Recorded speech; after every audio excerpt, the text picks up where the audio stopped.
There's a question that every prospect asks themselves before they buy from you. They may never say it out loud and they may never type it in an email, but it is running in the background of every interaction they have with your business. From the first sales call to the website visit to the referral conversation to the LinkedIn scroll, and the question is this: why should I pay this person and not someone else for this specific problem? This is the question your value proposition is supposed to answer, and most service founder, if you put them on the spot right now, could not answer it clearly. They could describe what they do, they could list their services, they could tell you about their experience, their qualification, their approach. But if you ask them to explain in a single sentence why a specific buyer should choose them over the other 10 people offering the same category of work, most would struggle. This video is about fixing that, and we are going to fix it by going somewhere most business advice never goes, into the psychology of how people actually choose. This is the study I always mention to my clients, to my marketing team, because it does make sense. So the JAM study, why sameness kills. In the year 2000, a psychologist ran an experiment at a grocery store in California that quietly changed everything we understand about how people make decisions. She set up a tasting table with jams. On some days, the table had 24 varieties, on the other days, it had 6. The large display attracted more people, more foot traffic, more interest, more curiosity, but here is where it gets uncomfortable. 24 varieties, 6 varieties. 60% of people stopped to look, but only 3% actually bought a jar. Too many options that looked too similar, the brain could not find a reason to pick one over another, so it picked none.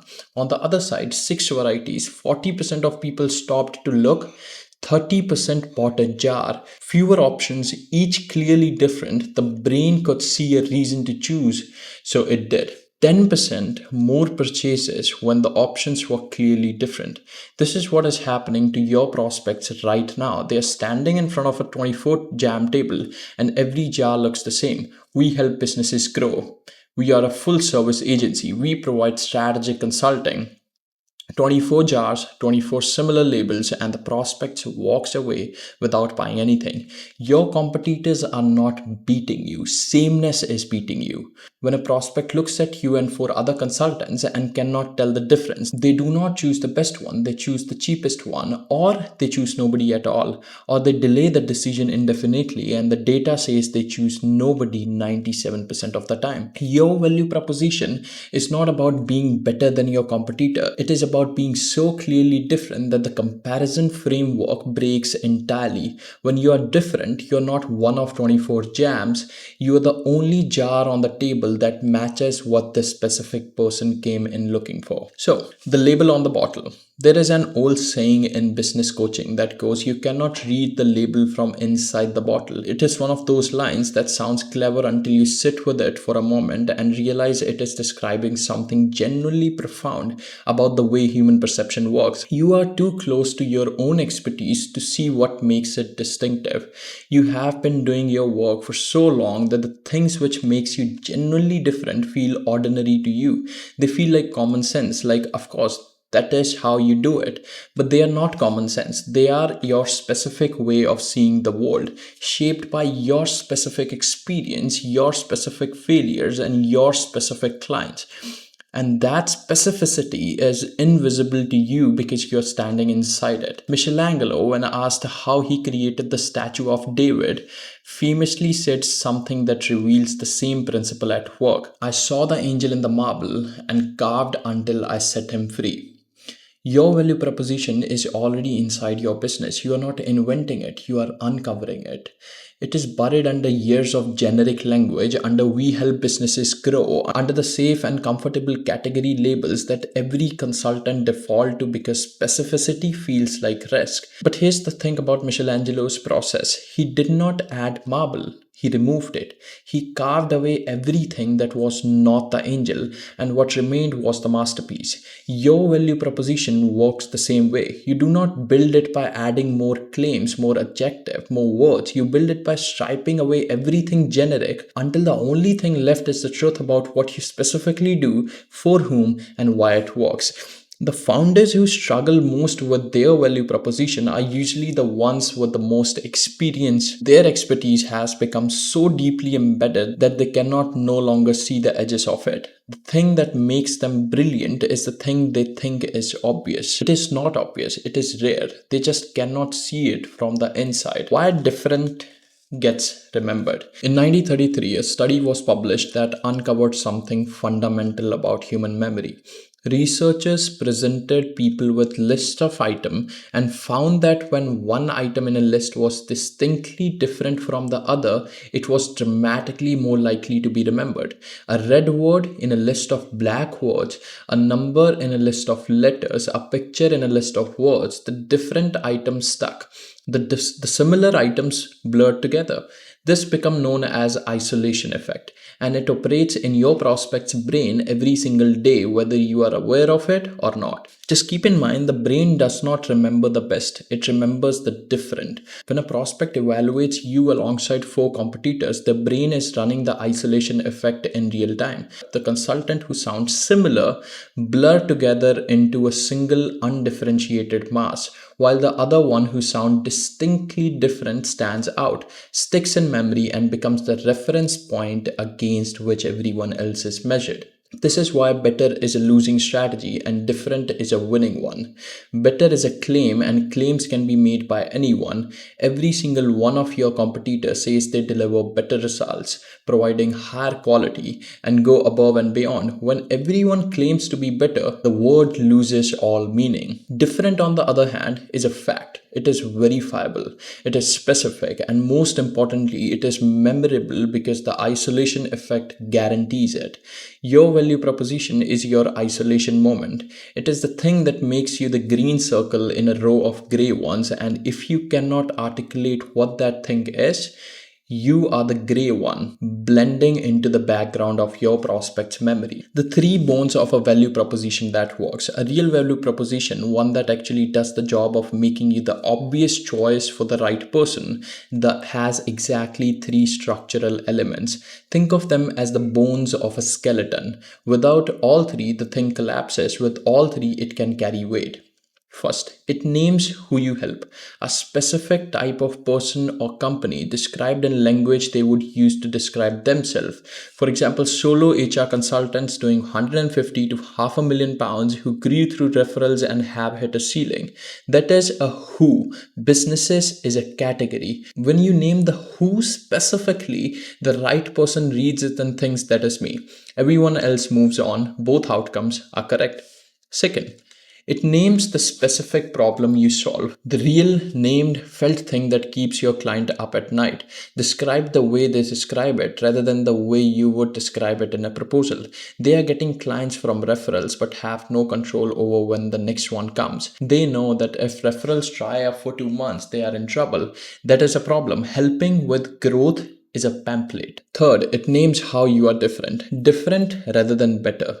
Better is a subjective claim that anyone can make. Different is a structural fact that nobody copy without it being true.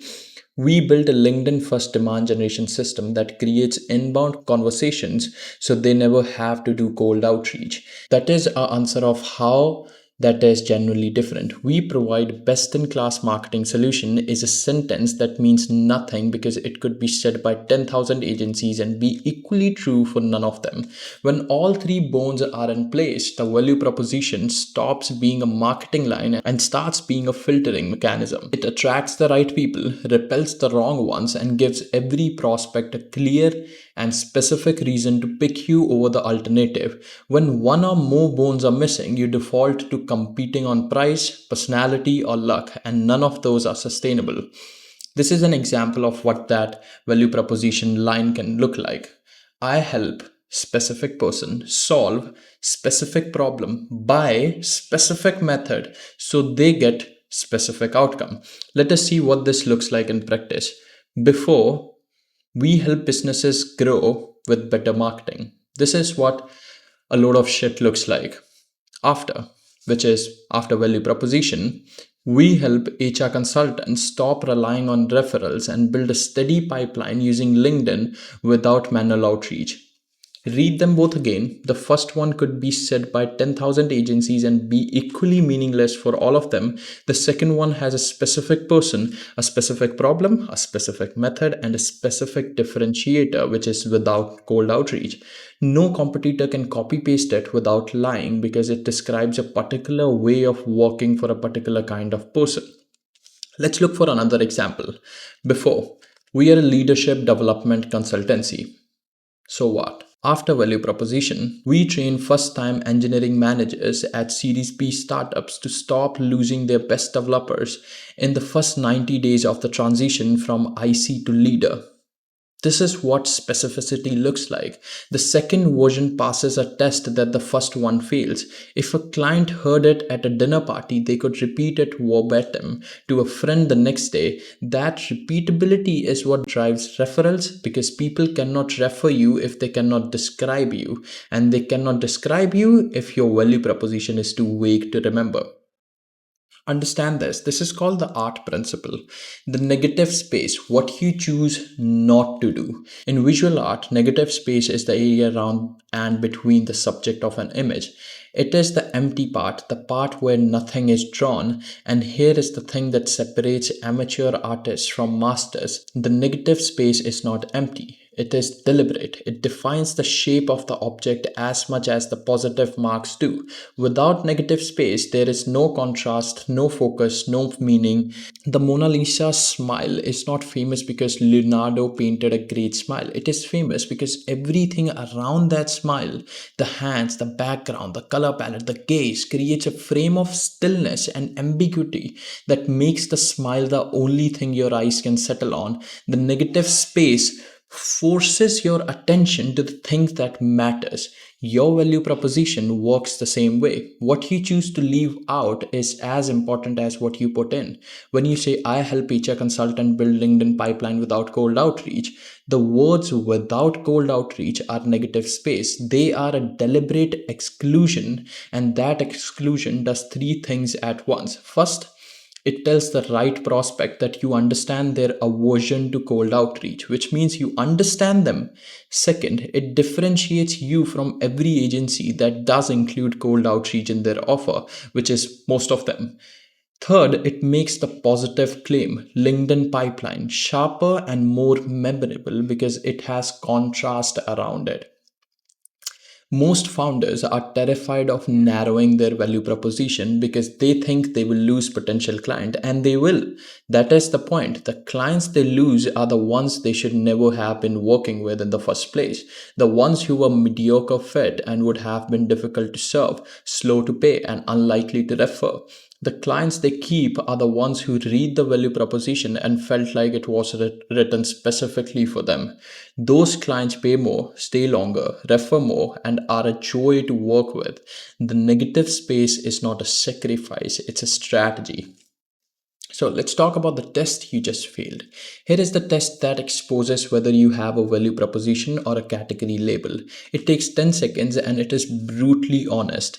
Say what you do in one sentence. Now imagine 5 of your competitors saying the exact same sentence. Does it still describe you specifically, or does it describe all of you equally? If it describes all of you equally, you have a category label, and a category label is worse than having nothing because it gives you the illusion that you have communicated something meaningful when you have actually communicated nothing at all. This is why prospect ghosts you. It is not because your work is bad, your pricing is wrong, or they found someone better. It is because when they were choosing between you and four other opinions, nothing in what you said made you the obvious pick. They were not choosing wrong, you just never gave them a reason to choose right. So, the recognition over recall principle. Research in cognitive psychology consistently shows that humans are far better at recognizing things than recalling them from scratch. Your value proposition should trigger recognition of a problem your prospect already has, not teach them something new. When someone reads your value proposition and thinks, that is exactly my situation, they are experiencing recognition. This is a fundamentally different psychological state from someone reading, We help businesses grow and thinking, okay, but so does everyone. Recognition creates the feeling of this is for me. Vague language creates the feeling of this could be for anyone, and this could be for anyone is the same as this is for no one. One problem wearing five disguises. A weak value proposition does not just hurt your marketing, it contaminates everything downstream, showing up as what appears to be five separate problems but is actually the same root issue manifesting in the different rooms of your business. Your content feels generic because you have nothing sharp or specific to anchor it to. You end up writing about broad topics that everyone else is also writing about in language that sounds like everyone else's language because you are pulling from the same shallow well of category level ideas. Your pricing conversations are painful because when a prospect cannot see why you are different, they default to comparing you on price. Price becomes the only axis of comparison, and you end up defending your rates instead of confirming fit. This is not a pricing problem, it's a positioning problem. Your sales calls drag on because you are spending the first 20 minutes explaining what you do instead of the first 2 minutes confirming it is a match. By the time you get to the real conversation, the prospect's attention has already drifted. Your referrals dry up because your existing clients, even the ones who love your work, cannot describe you in one sentence to a friend. They say, oh, they are great, they do marketing stuff. And the friend nods politely and never follows up because marketing stuff does not trigger recognition of a specific problem in the friend's mind. Your proposals lose to competitors because on paper your proposals look the same as everyone else, same structure, same language, same claims and quality and same claims of quality and experience. The prospect has no way to differentiate, so they go with the one who has cheapest or the one who responded fastest or the one their friend recommended. None of those have anything to do with the quality of your work. These are not five separate problems requiring five separate solutions. They are one problem sitting upstream, flowing down into every part of your business. Fix the value proposition, and all five of these start resolving on their own because you finally have something clear and specific to anchor everything to. This is a phenomena I find it very interesting. Reverse engineering. Your best clients already contain the answer. Here is where most advice about value proposition goes wrong. People tell you to brainstorm what makes you special. Sit in a room, write on a whiteboard, think really hard about what your unique selling point is.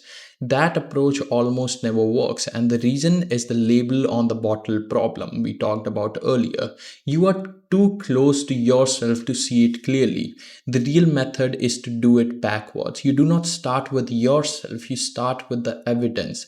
Think about your three best clients, not the biggest one, not the ones who paid the most, but the ones where everything worked, the ones you loved working with, who got the best results, who stayed the longest, who sent you referrals without being asked. Those three clients are not random. They share a pattern, and that pattern is your value proposition hiding in plain sight. So, what's the process? One, pull up your best three clients, write down their names for each one, note who they were, what stage their business was at, what industry they were in, and what they looked like as a person, solo founder, small team, corporate, etc. Second, write down what they came in struggling with.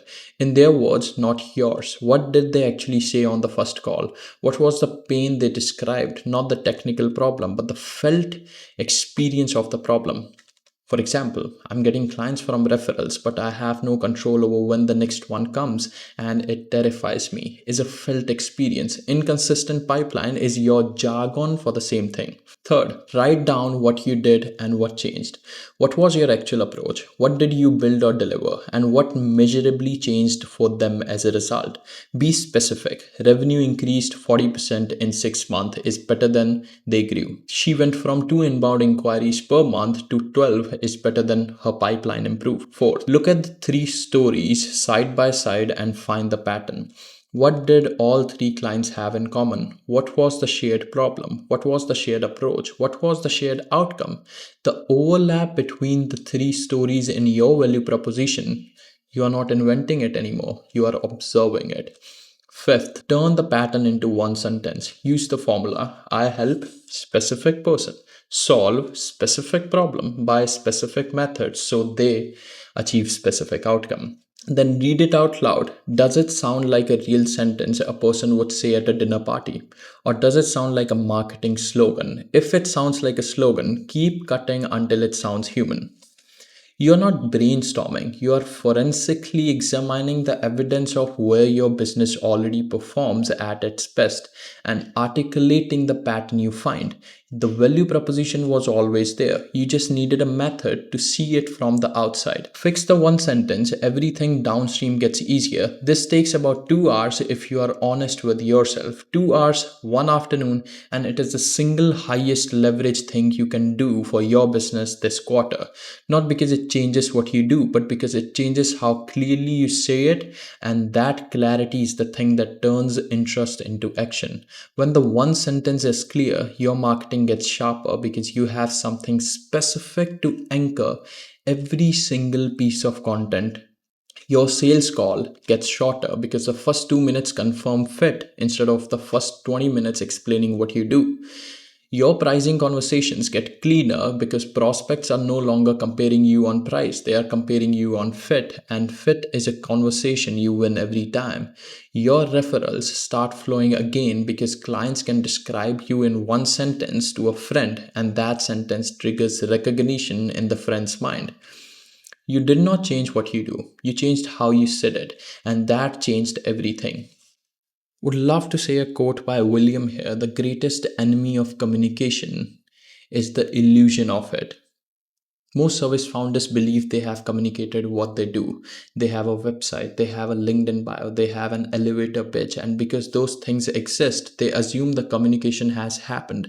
It has not, because communication is not about what you said, it is about what the other person understood.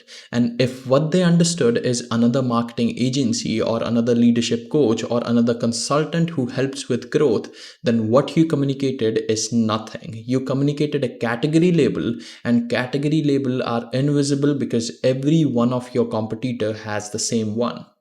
The value proposition is the one sentence that cuts through, the one sentence that makes a specific person with a specific problem feel like you are speaking directly to them, the one sentence that gets remembered at dinner parties, repeated in referral conversations, and recognized in LinkedIn scroll. You already have it, it is inside your business, hidden in the pattern between your best clients, waiting for you to notice it and carve away everything else. One sentence, one afternoon, start here. So let me give you a summary of this entire video, what this video actually covered. We covered the jam study. When options look the same, people buy nothing. Your value proposition makes you the only jar that matches what the buyer came in looking for. We discussed the label problem. You cannot see what makes you different because you are inside the bottle. Like Michelangelo, you are not inventing your value proposition, you are uncovering it. We studied why different gets remembered. The brain does not remember the best, it remembers the different. Your value proposition is your isolation effect in a row of similar options. We studied the three bones. A value proposition has three structural elements: who you help, what specific problem you solve, and how you are different, not better. We studied the negative space. What you choose to leave out defines your proposition as much as what you include. Narrowing is a strategy, not a sacrifice. We understood the downstream impact. A weak value proposition is one problem wearing five disguises: generic content, painful pricing, dragging sales call, dead referrals, and lost proposals. We also studied the reverse engineering method. Your three best clients already contain the answer. Examine the evidence, find the pattern, articulate the sentence. Last thing we studied was the fix. 2 hours, one sentence, everything downstream gets easier. You did not change what you do, you changed how clearly you said it.